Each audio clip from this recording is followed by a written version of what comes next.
Naisip niyo na ba kung ano ang pakiramdam na ikaw lang ang tao sa mundong puno ng mga robot?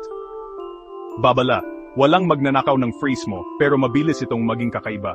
Kaya, isipin niyo ito, kukuha ka ng merienda, at bawat vending machine ay nakikinig talaga sa iyo. Pero, walang kasama para pagbahagian ng memes. Maliban kung bibilangin mo ang isang toaster na patuloy na sumasagot ng LOL. Ang mga Android, sobrang helpful.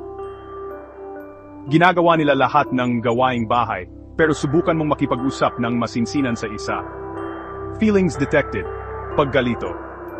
O, kaya mong manalo sa bawat laro ng taguan, pero medyo nakainip kapag ang kalaban mo ay may built-in GPS.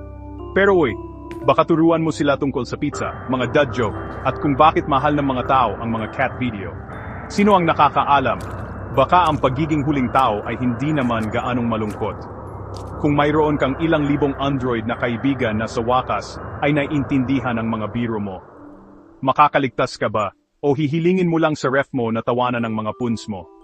Ipaalam sa amin,